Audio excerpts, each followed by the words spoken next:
काहीही अवलंबून नव्हतं असं ओमराजे निंबाळकर यांनी म्हटलंय। निकालानंतर एवढंच म्हणेन की कलियुग आहे असं ओमराजे निंबाळकर यांनी म्हटलंय।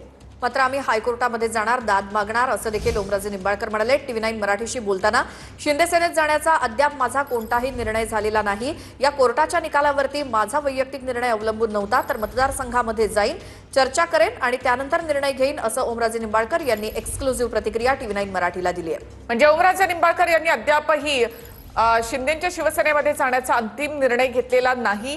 त्यांनी आत्ताच हे म्हटलेलं आहे की आपला असा कोणताही निर्णय अद्याप झालेला नाही, शिंदे सेनेत जाण्याचा अद्याप माझा निर्णय नाही असं ओमराजेंनी म्हटलं। मतदारसंघामध्ये जाऊन चर्चा करून नंतर निर्णय घेईन असं ओमराजे यांनी म्हटलंय। निकालावर काहीही अवलंबून नव्हतं असं ओमराजेंनी म्हटलं आहे। आणि जर ओमराजेंचा निर्णय बदलला तर मात्र स्वागतच आहे अशी देखील प्रतिक्रिया शिवसेना उद्धव बाळासाहेब ठाकरे पक्षाच्या नेत्या सुषमा अंधारे यांनी दिली आहे TV9 मराठीशी बोलताना। जर ओमराजे यांनी आपला निर्णय बदलला तर मात्र गट स्थापन करता येणार नाही, 5 त्या खासदारांवर कारवाई होऊ शकते। तर शिंदे सेनेमध्ये जाण्यावरून आता ट्विस्ट आलेला आहे। ओमराजे निंबाळकर यांच्या निर्णयावर हे अवलंबून असणार आहे। ओमराजेंचा अद्यापही तळ्यात मळ्यात आहे ऑपरेशन टायगर, त्यामुळे धोक्यात आलेला आहे का? ऑपरेशन टायगर साठी ठाकरेंचे 6 खासदार फुटणं आवश्यक आहे। त्यामुळे ओमराजेंनी जर नकार दिला तर ऑपरेशन टायगर यशस्वी होणार नाही। ओमराजेंच्या वक्तव्यामुळे आता इतर 5 खासदारांची धाकधूक वाढलेली आहे। ओमराजेंच्या तळ्यात मळ्यात ऑपरेशन टायगर त्यामुळे धोक्यात आलेला आहे। यामध्ये ठाकरेंचे 6 खासदार फुटले होते, त्यामध्ये ओमराजे देखील होते। मात्र ओमराजे आता म्हणतात की आपला अंतिम निर्णय झालेला नाही। ओमराजेंनी नकार दिला तर ऑपरेशन टायगरचं नेमकं काय होणार? 5 खासदारांची धाकधूक वाढलेली आहे। 2/3 खासदार फुटले तरच वेगळा गट स्थापन होऊ शकतो आणि नाहीतर बाकीचे खासदार देखील अपात्र होतील। त्यामुळे ओमराजेंचा निर्णय या बाकीच्या 5 खासदारांसाठी सुद्धा अतिशय महत्त्वाचा। त्यामुळे ओमराजेंचंच आत्ता तळ्यात मळ्यात दिसतंय। कोर्टाच्या निकालानंतर ओमराजेंची वक्तव्य, त्यांची प्रतिक्रिया जर ऐकली तर कुठेतरी अजून त्यांचा निर्णय झालेला नाही, मतदारसंघामध्ये जाऊन निर्णय घेईन असं त्यांनी म्हटलंय। त्यामुळे ऑपरेशन टायगरसाठी ठाकरेंचे जे काही 6 खासदार फुटणं आवश्यक आहे, त्यामध्ये ओमराजेंनी जर नकार दिला तर ऑपरेशन टायगर अयशस्वी होणार। ओमराजेंच्या वक्तव्याने 5 खासदारांची धाकधूक मात्र आता या ठिकाणी वाढवलेली आहे। ओमराजेंनी कालपर्यंत भावनिक दृष्ट्या नाही तर राजकीय दृष्ट्या हा निर्णय योग्य आहे असं म्हटलेलं होतं। पुढच्या भवितव्यासाठी म्हणून हा निर्णय घेणं आवश्यक असल्याचं म्हटलं होतं। मात्र आज ओमराजेंनी यामध्ये म्हटले की आपला अद्याप अंतिम निर्णय झालेला नाही आणि ओमराजेंच्या निर्णयावरच ऑपरेशन टायगर देखील अवलंबून आहे। एकूणच 5 खासदारांचं भवितव्य देखील अवलंबून असणार आहे आणि त्यामुळेच कालच्या शिंदेच्या मेळाव्यामध्ये सुद्धा या 6 खासदारांसंदर्भात कोणतीही घोषणा करण्यात आली नाही किंवा शिंदेंकडनं हे 6 खासदार शिवसेनेमध्ये येणार या संदर्भात कोणतेही सुतोवाच करण्यात आलं नव्हतं। ऑपरेशन टायगर संदर्भात देखील त्यांनी म्हटलं, मात्र या 6 खासदार हे शिवसेनेमध्ये येणार या संदर्भामध्ये कोणतेही सुतोवाच नाही किंवा गट स्थापन करण्यात आलेला आहे का, मंजुरी देण्यात डायरेक्टली सीबीआयला पत्र लिहिलं, त्याचा काही संबंध नसताना राकेश मारेने का हस्तक्षेप केला त्याचं कारण समोर आली पाहिजे, त्याची चौकशी झाली पाहिजे।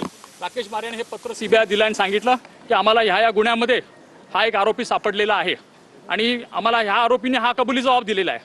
राकेश मारेची जर आपण साक्ष पाहिली कोर्टासमोर तर कुठल्याही प्रकारे स्टेशन डायरीला एंट्री नाही। छोटीची छोटी गोष्ट पोलीस यंत्रणेमध्ये स्टेशन डायरीला नोंद होते। स्टेशन डायरीला जर अशा प्रकारे एखाद्या गंभीर गुन्ह्याचं स्वरूप जर दिलं गेलं असेल तर ती स्टेशन डायरीला नोंद असायला पाहिजे होती।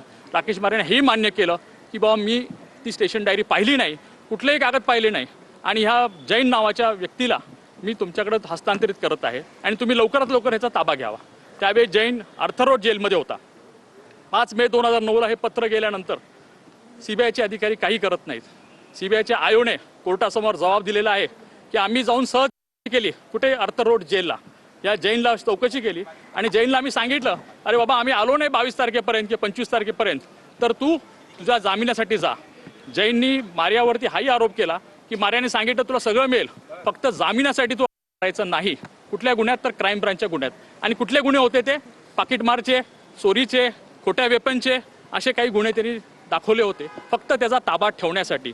आणि फेब्रुवारी 2009 पासून ह्याच्यावरती माननीय न्यायालयाने हे पूर्णपणे स्पष्टीकरण दिलेलं आहे की जैन जेव्हा म्हणतोय की 8 फेब्रुवारी 2009 पासून ते 25/2 पर्यंत माझा बेकायदेशीर ताबा ठेवण्यात आला, मला टॉर्चर करण्यात आलं, मला मारण्यात आलं, त्या अधिकाऱ्यांची नावं घेतो पण सीबीआयने एकाही अधिकाऱ्याच्या किंवा क्राईम ब्रांचच्या ह्या तपासाबद्दल कुठलीही चौकशी केली नाही. त्याच्याबद्दल प्रश्न उद्भवतात की का चौकशी करण्यात आली नाही, काय घाई होती त्यांना. आणि फक्त जैनला सीबीआयने 22-25 मेला म्हणजे 25 मेला कोर्टात त्यांनी अर्ज केला.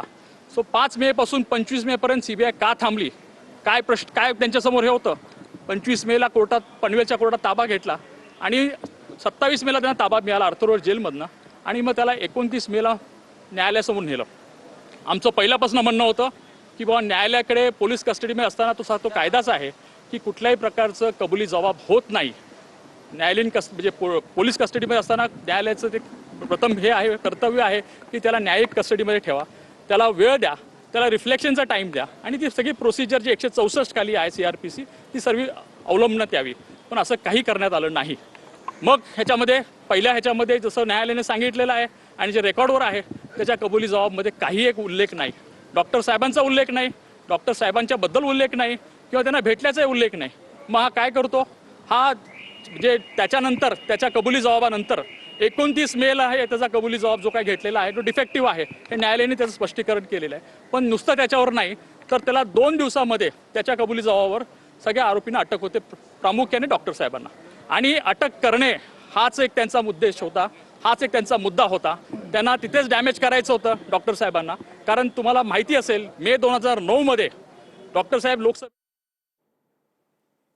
ओमराजेंनी फुटलेल्या 5 खासदारांच्या काळजाचा ठोका वाढवलाय. हत्येचा निकाल विरोधात ओमराजेंचा निर्णय त्यामुळे आता तळ्यात मळ्यात. ओमराजेंनी फुटले